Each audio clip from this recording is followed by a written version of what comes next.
Conselho de Segurança.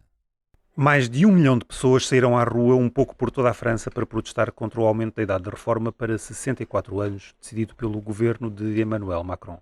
Naquela que foi uma segunda ronda de greves coordenadas, os setores dos transportes, escolas e energia foram paralisados neste protesto contra a impopular decisão que Emmanuel Macron diz ser necessária para garantir a sustentabilidade do sistema de reformas. Já no Médio Oriente, o regresso da violência entre israelitas e palestinianos reacendeu os receios de estarmos perante o início de uma terceira intifada.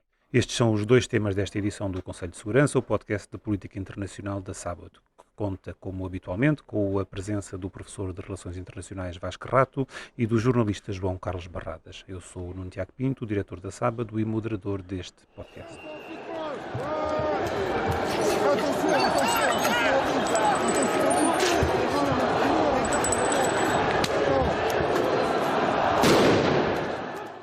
A 19 de janeiro, 1 milhão e 100 mil pessoas saíram à rua naquela que foi a maior manifestação desde que, em 2010, o presidente Nicolas Sarkozy aumentou a idade da reforma de 60 para os 62 anos. Esta terça-feira o número aumentou, tal como as sondagens indicam uma crescente oposição ao aumento desta idade da reforma. Ela é uma decisão realmente, como disse também a primeira-ministra Elisabeth Borne, inegociável e irreversível? Não, provavelmente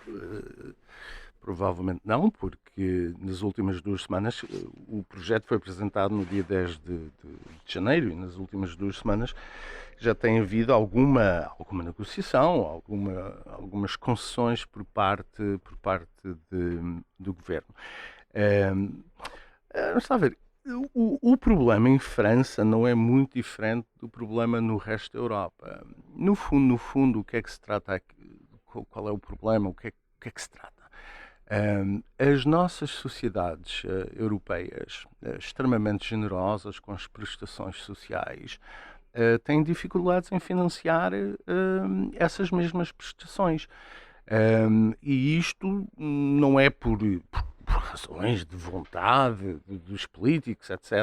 Isto deve-se a um conjunto de mudanças estruturais. Quando nos anos 50, sobretudo, se construíram estes sistemas sociais, é preciso recordar que o pirâmide demográfico era extremamente vantajoso. Havia muita gente a trabalhar e poucas pessoas a receber. Para além disso, as pessoas que recebiam, que se reformavam aos 60 anos, viviam pouco tempo. O que é que tem acontecido nas últimas décadas? As prestações alargaram-se, portanto hoje temos prestações para praticamente tudo, não estamos só apenas a falar de prestações de reforma ou de desemprego, mas praticamente tudo, não é? Houve uma explosão, digamos assim, de apoios do Estado e ao mesmo tempo a população envelheceu. Há cada vez menos pessoas a trabalhar e cada vez mais pessoas a receber, justamente também porque vivem mais tempo. E porque vivem mais tempo, o custo de manter as pessoas vivas, no fundo, também aumentou, nomeadamente na saúde, criando ainda mais pressões sobre as finanças públicas e o financiamento do Estado Social. E, portanto, é necessário fazer qualquer coisa. Aqui é que, no fundo, há divergências, porque, obviamente, a melhor forma de continuar a financiar o Estado Social é através do crescimento. Porém, e em Portugal isto é particularmente relevante, porém, esse crescimento já não é aqueles níveis que se verificavam nos anos 50, quando se reconstruiu a Europa. Portanto, temos níveis de crescimento inferiores, temos uma população envelhecida, temos uma estrutura de emprego também a terceirizar-se, isto é, há emprego, mas esse emprego em muitos casos é mal pago, já não são aqueles salários dos anos 50, dos anos 60 e, portanto, dir-se-á que estamos aqui numa tempestade perfeita e é preciso fazer qualquer coisa em praticamente todos os países europeus. Acontece que França tem a idade de reforma mais generosa. Quer dizer, só em França, cá em Portugal, creio que são uns 66 anos e 6 meses, uma coisa assim. Em França... Baixou recentemente devido Ao Covid. ao Covid, exatamente. Agora, mas era exatamente esse o ponto. Em França estamos a falar de 62 anos. A média nos países europeus julgo que é 65 anos. Correto, João? Sim, sim, mas a França, este quadro que traçou o Vasco, na minha opinião, é isso, é perfeitamente correto. Agora, na França há algumas especificidades. Porquê é que esta idade é tão baixa? Porque tudo isto advém, como alguns dos grandes malefícios da França, do tempo de François Mitterrand. Durante a sua campanha para a presidência em 1981, uma das palavras de ordem de François Mitterrand nessa campanha era a batalha pelo tempo de viver, que consistia numa redução muito significativa daquilo que na altura era o tempo de reforma, que estava nos 65 anos e que passou nessa altura para 60 anos. Baixou Foi para reduzido. 60 anos. Houve essa redução. E essa redução que se concretizou na década de 80 levou muito, muito tempo. 8 anos depois surgiu logo um relatório, ainda também sobre uma das presidências de François Mitterrand, destacando a insustentabilidade deste tipo de prestação social, ou seja, da prestação de reforma. Mas, sobretudo, enquanto nos anos 80 se estava a seguir este caminho em França, também já se estava a experimentar outro tipo de financiamento das idades de reforma que arrancava daquilo que tinham sido as propostas apresentadas na Grã-Bretanha por Beveridge. Ou seja, basicamente há dois modelos na Europa Ocidental. Um modelo que data do final do século XIX, que é introduzido pelo chanceler conservador alemão Otto von Bismarck, que tem a ver com uma cotização universal e com uma prestação universal que se recebe no final do período de trabalho, isto associado a outro tipo de prestações que começaram a existir, como as prestações por viuvez, as prestações por doença, por acidentes de trabalho e tudo mais, que para nós hoje em dia são senso comum, mas que na altura foram absolutamente inovadoras. E depois temos um outro modelo que é desenvolvido sobretudo a partir dos anos 30, 40 no Reino Unido, que está associado a Ellen Beveridge, que é que combina não só este desconto obrigatório, como ainda uma forma de cotização que é a título individual ou coletivo, que tem a ver com os fundos de pensões propriamente ditos ou o fundo individual. A França ignorou tudo isto durante muito tempo. Só agora, é que está, digamos, numa situação quase que entre a espada e a parede em que é necessário tomar opções. E estas opções são extremamente difíceis em França porque associam-se ainda a algo que é completamente novo e que é difícil, provavelmente, para pessoas com mais de 40 anos de entenderem, que tem a ver com a nova ideia do que é trabalhar. Enquanto nós temos, sobretudo, países de tradição protestante, calvinista, do centro e do norte da Europa, onde trabalho é associado a uma realização, uma plenitude pessoal, isto não é exclusivo apenas desses países, nós também temos uma tradição, em Portugal todos nós conhecemos pessoas que têm orgulho no seu ofício, no saber fazer e de transmitir isso. É algo que noutros países vai deslaçando, vai desaparecendo e que as novas gerações já não partilham. Estás a dizer que está a haver uma mudança Há uma mudança no valor do trabalho. Do valor do trabalho e do valor daquilo que é o meu tempo individual livre. Isto está a acontecer em várias sociedades desenvolvidas, em sociedades que estão em mutação muito rápida. Isso acontece Estás a falar daquela ideia que existe, que não se vive para trabalhar, mas trabalha-se para viver. Exatamente. Isso, por exemplo, é uma novidade que está a acontecer, que é uma novidade, por exemplo, nos grandes centros urbanos chineses, entre as camadas mais jovens. Não é apenas um fenómeno europeu. E concordas, achas que isto também pode estar na origem também destas manifestações, ou é apenas o frustrar de expectativas legítimas que as pessoas tinham de que se podiam chegar a uma determinada idade e reformar-se? Concordo mais ou menos. Mas antes disso, só uma observação em relação àquilo que o João disse. Independente do modelo, seja um modelo estadual, ou um modelo parcial, ou misto, ou seja o que for, ou individual, por exemplo, nos Estados Unidos há os 104Ks, que na realidade, são um fundo privado de pensão que somos nós próprios a gerir e a fazer escolhas. Não é? Mas, independentemente do modelo, quer dizer, há aqui um problema, que é esses fundos têm de garantir receita. Têm de garantir receita para depois pagar as respectivas prestações. O pagamento de receita, o pagamento de, perdão, a obtenção de receita desde a crise financeira de 2008 tem sido muito difícil. O veículo privilegiado para obter a receita ou rendimento fixo tem sido, no fundo, obrigações, incluindo obrigações emitidas pelo Estado. Essas obrigações não estão a pagar praticamente nada. A mesma coisa acontece com os depósitos nos bancos e, portanto, cada vez mais há a necessidade de estes fundos depois serem mais aventureiros nessa busca de receita. Foi isto que provocou o problema na Grã-Bretanha há coisa de 3 meses, não é? Portanto, há aqui um problema um bocadinho mais vasto, que é mais a acrescentar aos problemas que o João referiu. E desculpa só uma coisa, no seguimento disto que o Vasco está a referir, há uma grande diferença entre entrar-se na reforma quando se é apanhado nesta maré baixa de rendimento dos fundos e daquilo que é o retorno desses fundos, ou numa maré alta. A maré agora é muito baixa. Exatamente.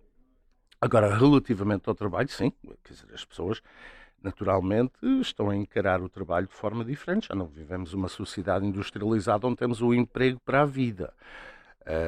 E, portanto, também acho que é natural que as pessoas comecem a pensar o trabalho de outra forma. Não é? Em vez de pensarem que vão trabalhar 30 anos numa fábrica ou numa empresa, seja o que for, ou num escritório, e depois têm a sua reforma. Quer dizer, o mundo já não é esse e o mundo não será esse com inteligência artificial, com robótica, etc. Portanto, cada vez mais... A tendência é trabalharem numa série de sítios e não pensarem que reforma vão ter ou se vão ter reforma. E trabalhar diferente, que também depois coloca ao Estado alguns problemas. Quer dizer, num modelo como o nosso, em Portugal, o que é que se faz com o tipo de vínculo de trabalho como há, por exemplo, na Uber ou na não é Telepisa, como é que se chama aquilo de entregas a casa? Glovo, não é? Glovo.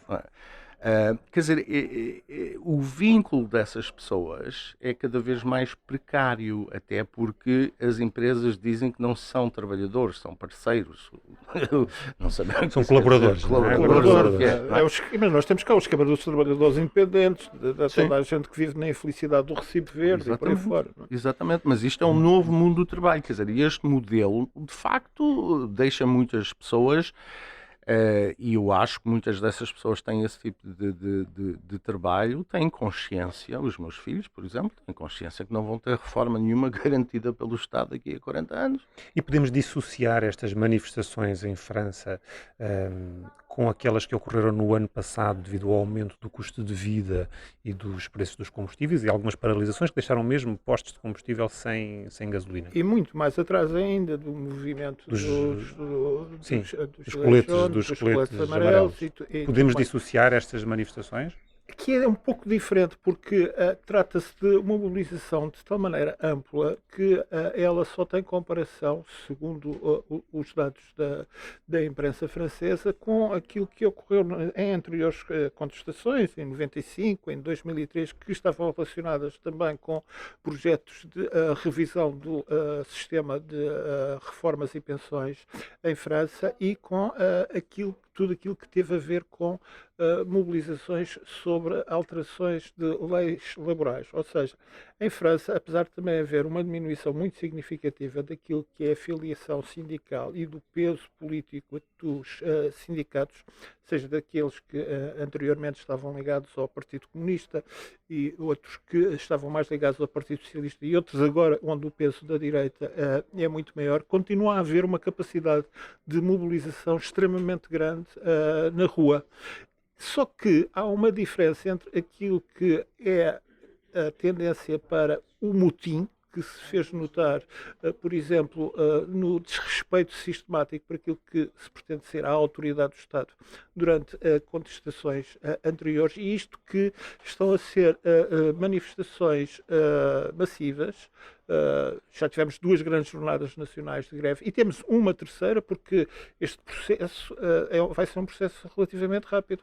A discussão começa na próxima segunda-feira na Assembleia Nacional, onde o Bloco Governamental não tem a maioria necessária para conseguir passar isto, precisa de negociar com os republicanos, com os partidos mais à direita, e depois, até o início de março, isto estará concluído no Senado. Há uma hipótese da parte do Governo de tentar usar, e seria a terceira vez que o faria, um expediente constitucional para avançar-se com uma maioria simples, mas isso arrisca o ser apresentada uma moção de censura e provocar a própria queda do Governo. Portanto, há aqui um contexto político imediato e há um contexto mais geral de contestação. Enquanto a contestação de rua é uma contestação, como por exemplo também tem ocorrido recentemente na Grã-Bretanha, que esta semana teve outra vez uma magnífica, no sentido sindical, jornada de luta em que participaram também milhões, segundo os sindicatos e a polícia, de pessoas em protesto contra aquilo que consideram um atentado às suas reivindicações, como já referimos aqui. Já falámos aqui nas outras semanas dos enfermeiros e dos as expectativas transportes que as pessoas tinham em relação à reforma, que ficam defraudadas a partir do momento em que essa reforma é diferida no tempo, aquelas que são as reivindicações de ordem salarial, muito patentes, sobretudo no Reino Unido, porque está-se a falar de uma década de perda de poder de compra. Mas, enquanto estas manifestações têm um enquadramento político que respeita, digamos assim, as regras do jogo democrático e não degeneram em motim, em desacato, como aconteceu frequentemente com os coletes amarelos, é sustentável para o Estado manter este tipo de discussão política. Só que vai haver um ponto em que é necessário mesmo tomar uma decisão. Pois, mas esse é o problema mais genérico, não é? É que, e o que liga estas coisas todas... que é o crescimento económico, sem ele não se chega a lado nenhum. É o problema do crescimento económico, mas há também... a imigração. Exato, mas tudo isso revela o quê? Revela a crescente incapacidade dos Estados democráticos responderem a novas reivindicações sociais. E como o Estado... quer dizer, o Estado, o sistema político no seu todo não consegue dar a resposta, o que é que acontece? Acontece que as pessoas crescentemente procuram soluções extra-sistema ou se mobilizam em volta de partidos populistas cuja mensagem é essencialmente isto está tudo mal, não é? Isto não é um problema só da Europa, é uma coisa que também se está a verificar nos Estados Unidos e na Europa verifica-se em França, os agricultores fizeram protestos massivos também na Holanda, a República Checa tem sido palco também de muitas manifestações, mas isto é um problema geral, não é? É um crescente sentimento de que o sistema não funciona, não é? E creio que não é por acaso que isso se tornou evidente depois de 2008 e creio que também não é por acaso que crescentemente as elites estão a ser delegitimadas. E só mais uma coisa, não se está a assistir, no entanto, a um alastramento que seria já de esperar da chamada economia subterrânea, que nós temos um exemplo muito simples, no caso de Portugal, que ela no pós-25 de abril, precisamente devido ao impacto de sucessivas crises económicas, teve um aumento imenso e depois teve uma redução muito significativa, sobretudo até por causa de práticas laborais como a prática do recibo verde. Por isso é que os Estados querem acabar com o dinheiro vivo. Exatamente, isso é uma das razões precisamente para evitar isso. E depois, isto que se está a assistir na Europa tem o contraponto, por exemplo, noutros países que estão a vislumbrar já este impasse, mas que estão na situação em que estava a Europa há 40, 50 anos. Tem sido evidente em muitos Estados, sobretudo africanos, que têm uma base demográfica muito jovem, onde o número era aquela situação que o Vasco estava a referir no início. Há muita gente a descontar, E pouca gente só a que é receber. preciso integrá-la e ainda há pouca gente a recebê-la. Temos outros países que, precisamente não têm estes sistemas, estão com situações absolutamente insolúveis, e o caso mais típico é o da China. O peso da crise demográfica na China torna-se maior precisamente porque os velhos que não têm nenhum sistema de apoio na velhice precisam do apoio tradicional das famílias. Ou seja, uma situação que todos nós conhecemos há 2 ou 3 gerações em Portugal, no todo o nosso sistema de reformas que discutimos e que é inviável, é uma criação do pós-25 de Abril. Ele começou só mesmo no período final do marcelismo, é que começou em Portugal. Já no Médio Oriente, a tensão entre israelitas e palestinianos regressou em força, ao ponto de ser considerada a mais grave da última década. Ataques de parte a parte provocaram a morte de dezenas de pessoas e fizeram regressar os receios de estarmos perante o risco do surgimento de uma terceira intifada.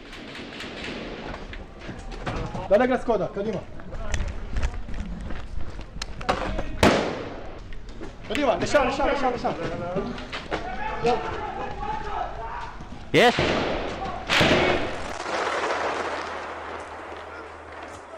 O que é que representa para o conflito israelo-palestiniano que se arrasca há longos anos estes novos ataques? E atentados. Ataques e atentados. Pergunta tão difícil. A minha leitura sobre isto é o seguinte. Nós estamos a viver um momento particularmente complexo no Médio Oriente, por no que diz respeito, pelo menos, ao problema israelo-palestiniano. Por um lado, temos, pela primeira vez, um governo cujos elementos decisivos, isto é, os partidos que permitem que haja esta coligação, querem anexar a faixa ocidental. Portanto, há um radicalismo por parte, pelo menos, de alguns elementos do governo, que querem radicalizar e anexar a faixa ocidental. Eu recordo que... A Cisjordânia. Isto é um problema que resulta desde a guerra de 1967, e a anexação do território, de acordo com o direito internacional, é ilegal. Por outro lado, temos uma autoridade palestiniana completamente corrupta, decadente, cujo presidente... Sem eleições, há muitos anos. Sem eleições, há 15 anos, 16, mais ou menos por aí, e cujo presidente já tem uma certa idade, isto é, na Cisjordânia, e depois, em Gaza, o outro governo alternativo palestiniano são os malucos do Hamas, não é? Portanto, dos dois lados há imprevisibilidade, há um crescente extremismo, e isso significa que as pessoas estão, dos dois lados, estão a desistir da solução de 2 Estados. Portanto, desde os acordos de Oslo e depois reconfirmados em Camp David em 2000, salvo erro, havia a ideia de que a solução invariavelmente passaria pela criação de 2 Estados independentes que vivessem em segurança lado a lado. Essa solução, que aliás o secretário de Estado americano voltou a enfatizar agora nesta sua deslocação, essa solução efetivamente está morta. Quer dizer, eu não vejo que haja condições políticas, vontade, e seguramente em Israel a opinião pública já não está e já não acredita nessa solução. Os palestinianos se calhar nunca acreditaram nessa solução, e portanto eu não vejo agora como é que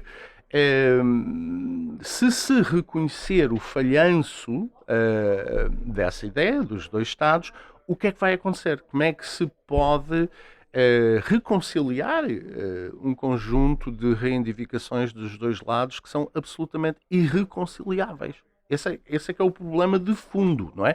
Portanto, admito que sim, que haja uma terceira, uma quarta, uma 23ª infectada, mas o problema continua a ser o mesmo. Como é que se consegue chegar a uma solução considerada justa por ambas as partes? E ambas as partes têm noções de justiça hoje que, a meu ver, são absolutamente irreconciliáveis.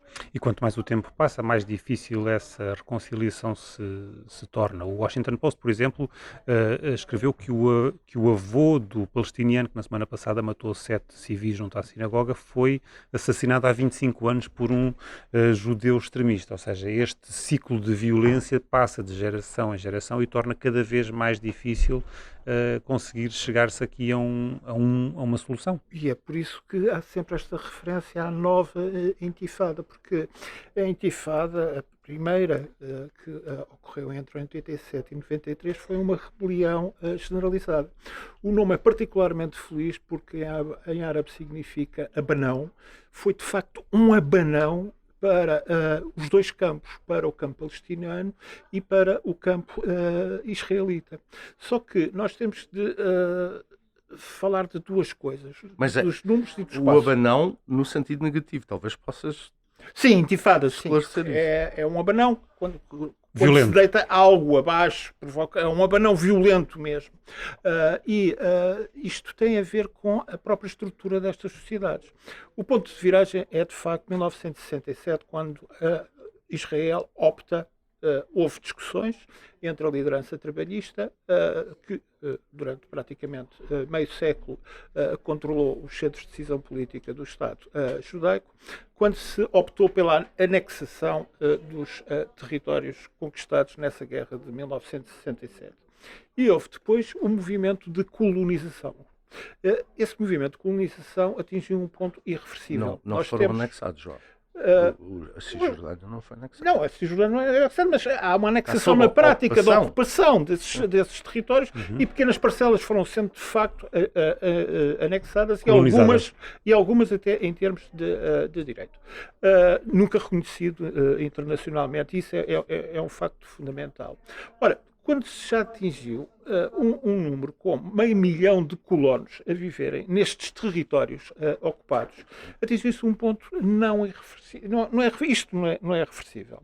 A não ser que se opte por uma situação totalmente radical, como aconteceu e como é costume nestes casos. Basta pensar o que foi a negociação de Nixon com Mao Zedong. Tem de ser um homem de direita, com umas credenciais muito sólidas a apostar noutra saída. E isso foi possível com Ariel Sharon, quando ele, num governo de direita, do Likud, mas depois também em coligação com os trabalhistas, fez a opção por abandonar Gaza.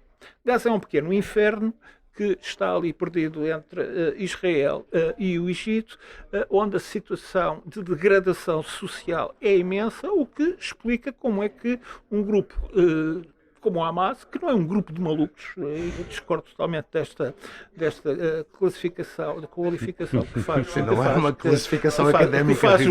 Não é académica, nem tem de ser académica, mas é um grupo que junta não só um irredentismo e um extremismo ideológico que apela ao extermínio dos judeus, como ainda tem a outra componente de é o Estado em Gaza. Ele substitui-se a funções que são as funções mais básicas de proteção do cotidiano, de assistência, e é isso que lhe permitiu expulsar a autoridade palestiniana e a Fatah.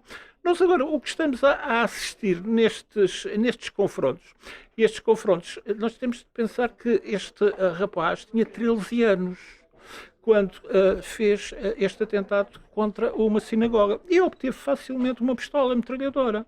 Porquê? Porque continua a haver um tráfico, um contrabando incessante de armamento para os territórios palestinianos, através da fronteira com o Egito, da fronteira com a Jordânia, da fronteira com Dos o famosos Líbano. túneis que atravessam a fronteira. Isso é no caso de Gaza. Isso é o mais comum e é sempre até muito conhecido, porque as tropas israelitas fazem a destruição dessas instalações, tudo aquilo é filmado, tudo aquilo é fotografado, depois há a retaliação por parte do Hamas o ciclo prolonga-se. Só que aqui, e é isto que lança o tal temor de haver uma nova intifada, uma nova revolta generalizada, que possa inclusivamente mexer com a minoria drusa, por exemplo, ou com as populações beduínas, é que estes jovens estão totalmente desenquadrados, ou seja, eles estão a agir a título individual. Estes atentados não foram, tirando agora depois uns últimos que têm ocorrido já esta semana, não foram reivindicados por ninguém, foram atos individuais. Da mesma maneira que estão a surgir, os mais conhecidos são grupos extremistas que surgiram em Jenin, no norte da Cisjordânia, e em Nablus, grupos completamente autónomos que já não têm a ver com aquilo a que os israelitas estão habituados a tratar, nem com a antiga Fatah e o que surgiu da Fatah nas suas diversas decisões, nem com o Hamas, nem com a Jihad Islâmica. E como é que poderá reagir, então, neste caso, o governo de Benjamin Netanyahu? Poderá, eventualmente, um dia ele conseguir chegar a um ponto, como referiram ainda agora, de Ariel Sharon, de tomar alguma decisão fundamental? Não, pessoa é meio milhão. Isso não, quer dizer, o João tem razão quando diz que, quer dizer, Sharon, um homem de direita, um herói de guerra, ministro da Defesa, aquelas coisas todas, conseguiu a desocupação de Gaza. Mas há uma pequena diferença, é que o João disse, bom, na Cisjordânia há cerca de 500, 600 mil, por aí, Sim. colonos. Em Gaza não havia. Não, eram menos de 5 mil, 2 mil e qualquer coisa.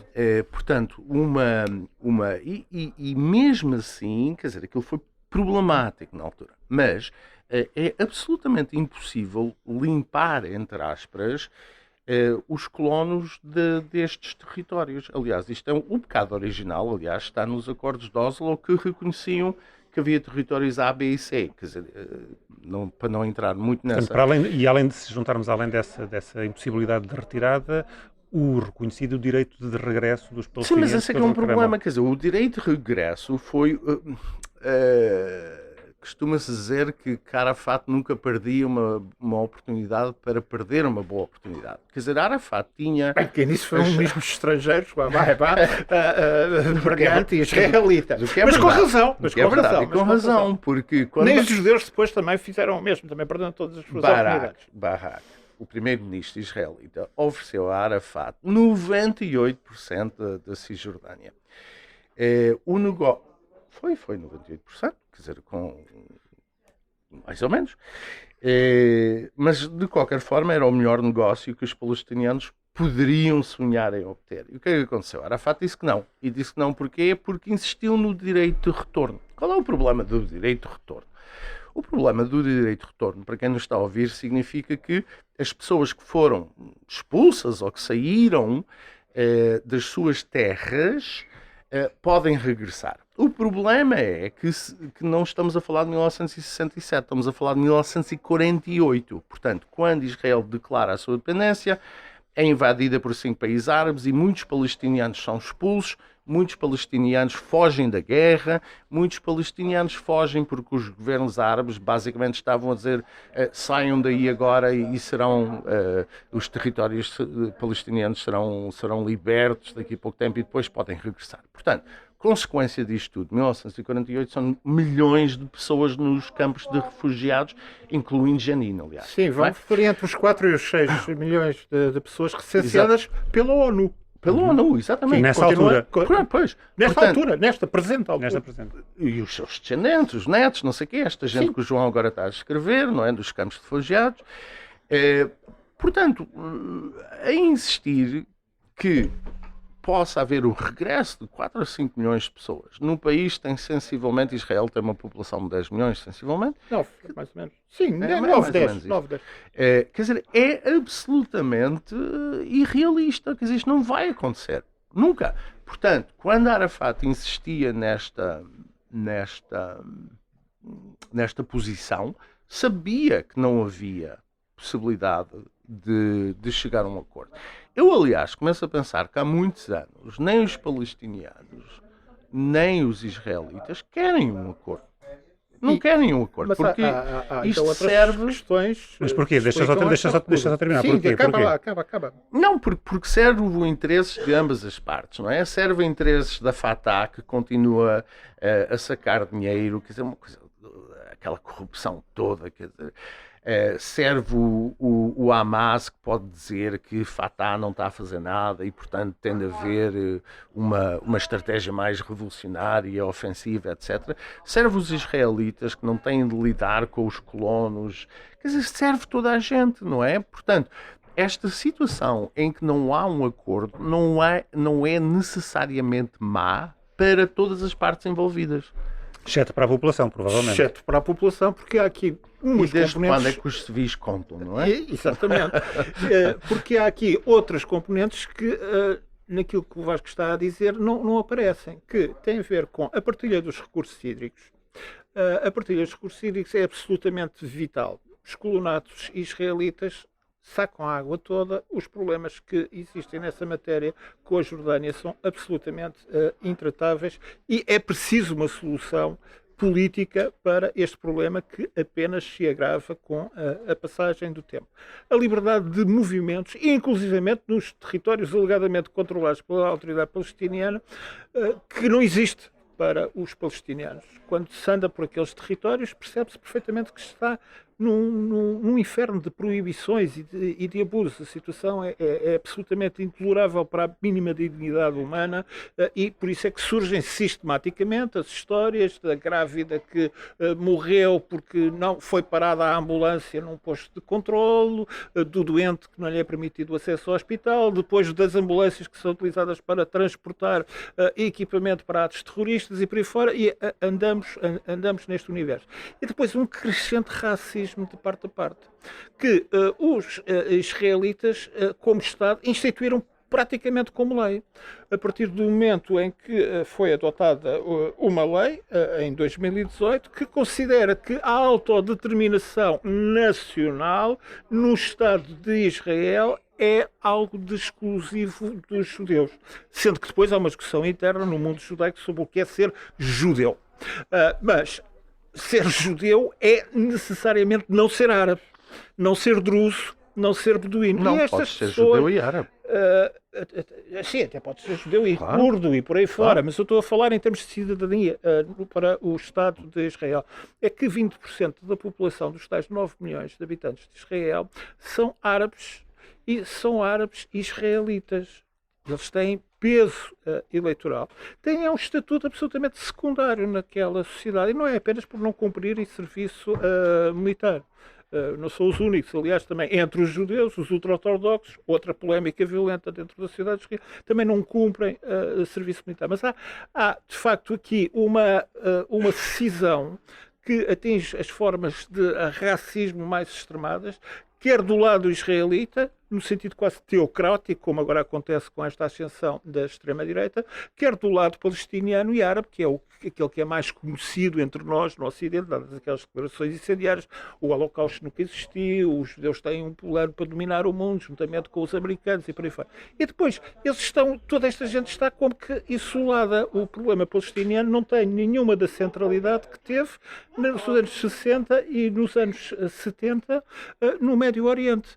E não é apenas por causa dos chamados Acordos de Abraão que foram celebrados em 2020. É porque há um desinteresse mesmo estratégico por parte de todos os Estados da região naquilo que é a sorte dos palestinianos. Estão abandonados à sua sorte, em absoluto.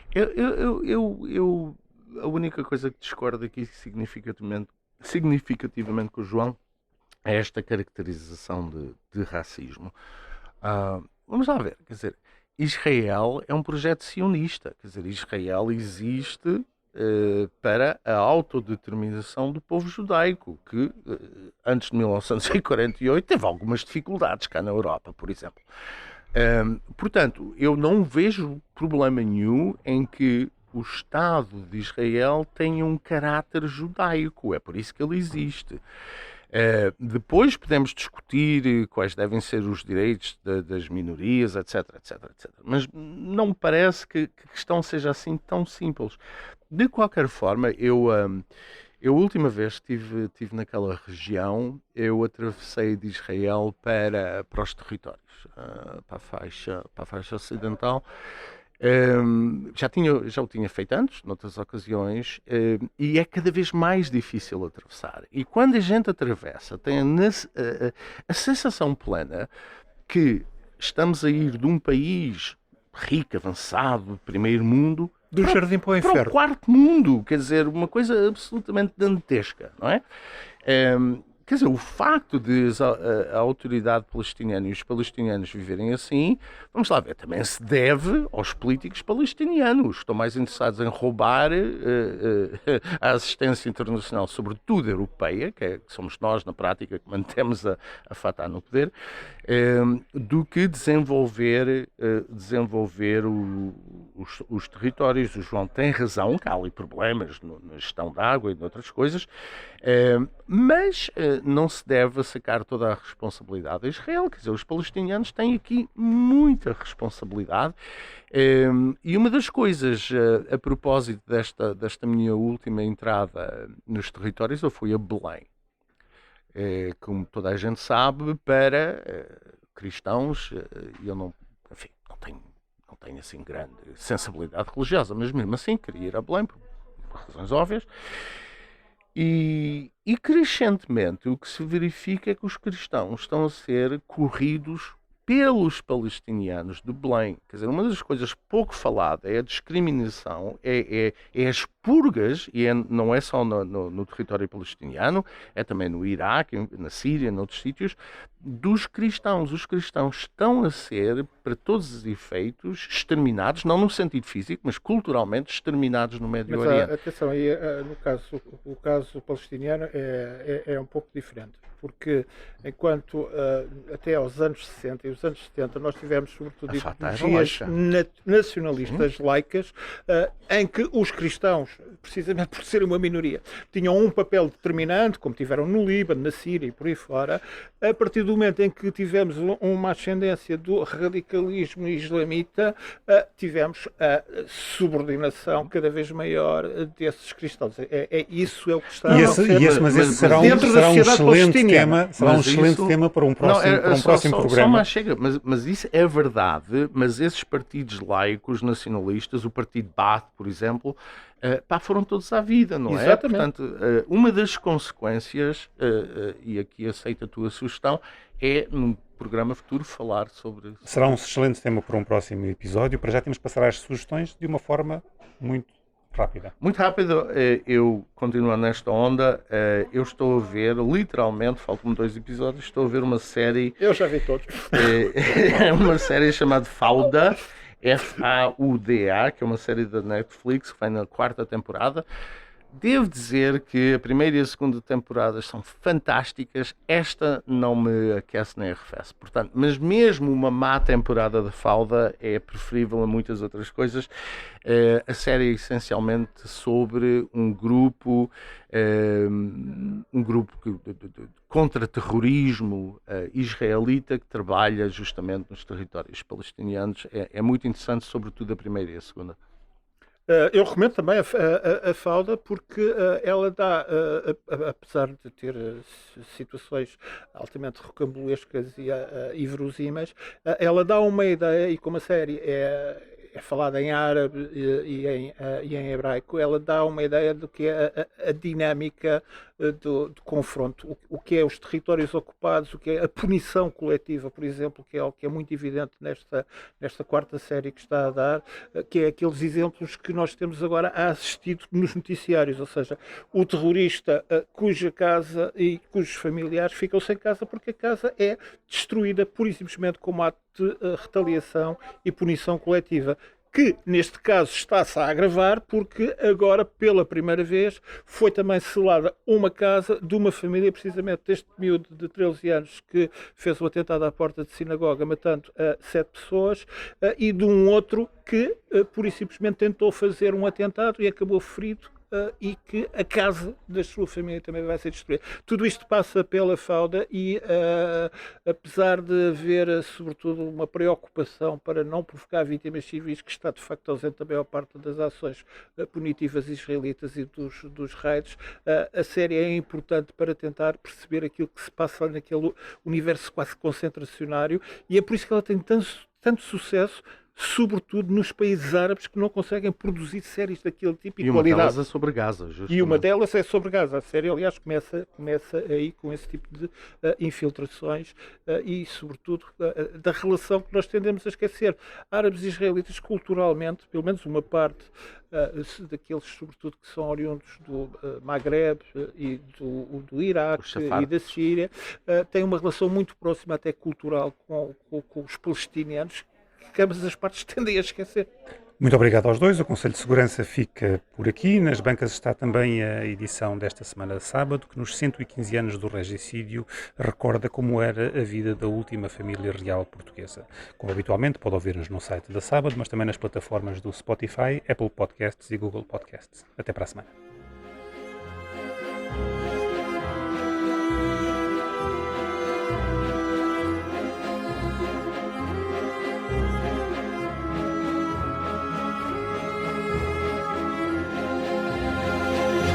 Conselho de Segurança.